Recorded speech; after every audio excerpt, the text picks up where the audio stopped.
Wazalendo, wewe kama kamanda observance wa unité special, ujumbe gani mzito unatoa kwa raia wote wa Kongo na wale wa jimbo la Sud Kivu kwa pekee?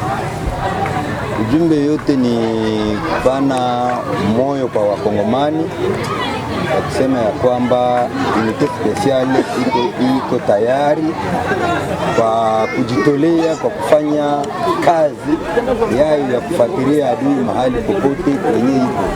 Naweza ambia raia mahali wenyewe angaliki maeneo ya adui wajue kwamba force ya unité special inayoongozewa na General Ngoma Nzito iko njiani kwenda kuwagombeza.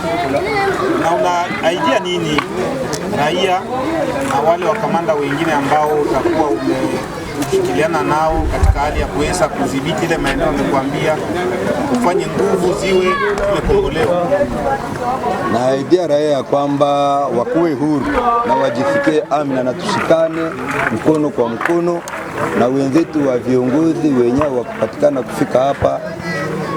Wajipe moyo ya kwamba unité special iko tayari kwa kufanya kazi yoyote kwa ordre yenye tulipewa na kiongozi numero 1 ya kusema ya kwamba amani ipatikane Uvira na mahali popote kungaliki mavita fulani. Na uhakika kwamba ile risasi ya mara kwa mara Kasenga itamalizika kwa wakati huu? Risasi mara kwa mara, unajua kama nchi iko msiasa na unaweza wazia kama mzalendo ndio anapiga risasi, kumbe sio mzalendo. Unajua kama Uvira iko infiltrate na adui. Mchana unamuona kama ni muraia, lakini usiku anageuka kuwa adui, anapiga risasi kwa ajili baseme ya kwamba wazalendo ndio liko wanapiga risasi. Tuna hakika ya kwamba tutaifanyizia kazi, lakini kwa sasa tunajiresiria kwamba ile masasi tapunguka. Ndio mheshimiwa, baada ya marehemu kuweza kufariki, kila leo unaendelea kupandishwa vyeo, umepandishwa cheo na ukawa mmiliki wa eneo ya Kasenga ambapo marehemu Meta alikuwa anaongoza, na leo tena unapandishwa tena cheo. Nini hasa unatumia kwa kupanda cheo kama radi? Mimi situmii nguvu yoyote isipokuwa kila mamlaka yatoka kwa Mungu, na kazi nayo inaweza sababisha upandishiwe cheo. Kwa hiyo tunasikia kuna maandalizi ambayo mnayo ya kumbukumbu ya kumkumbuka hayati Meta ambaye amefanya historia kubwa sana katika wazalendo wa jimbo la Sud Kivu. Maandalizi gani ambayo mnayo?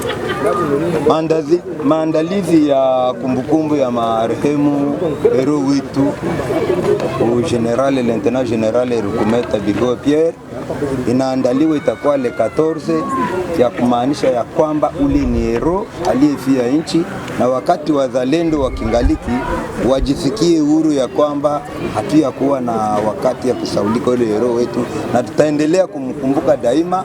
Na ile maandalizi ya mwezi wa 6 tariki 14 ni njoo anaeneza mwaka anakufa, na kabla hatuyamaliza vita.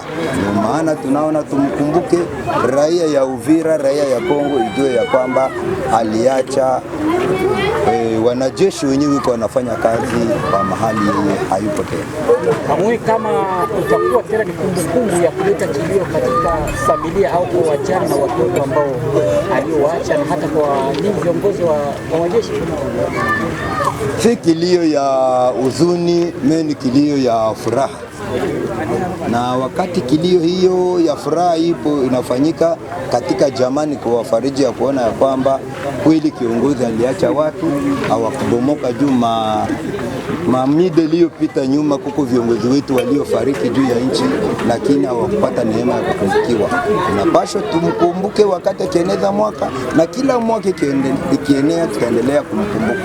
Ndio. Je, wakati marehemu Rukumeta amefariki, jinsi mlikuwa nyinyi viongozi wote, je, mungali nyinyi wote mnaenea, hakuna aliyeondoka? Ndio, najua kuna baadhi, najua marehemu alikufa katika shamba la vita, na kuna wengine tuliendelea kufanya vita. Komanda brigade wa kwetu wa brigade ya 4 aliyekuwa anaitwa Kishangala, unamjua nyewe wote, na naye pia tutamkumbuka hiyo wakati ya kuwakumbuka wote wawili kwa jini wa hero wetu. Kwa ngambo ya wajane walioachwa na marehemu na watoto, je, mnawajali? namba wajane wa familia ya Rukumeta na wa familia ya wasoda wengine na waofisa wengine, tunayoa ya kwamba unité spéciale iko tayari na iko pamoja nao, pamoja na chama cha movement ya MPDC. Tunawajali na wakikuwa na shida tunawasikiliza na tunatatua ile shida. Je, hizo kumbukumbu mnazipanga zitaendeshwa kwa kijeshi? Kuna waraia ambao watakao washiriki au mna mpango gani? Je, mtahitaji msaada au mna msaada wenu ambao umeupata? Msaada hatuna msaada wowote, lakini tuna msaada kidogo wa kujitegemea sisi tulioachwa. Na katika mainvitation zetu ninajua kila mtu yuko na invitation, mko msaada wa kulomba. Yule yeyote mwenye anaweza changia kwa kusikia ile furaha ya kumkumbuka marehemu iko na changia katika ile msaada. Yawezekana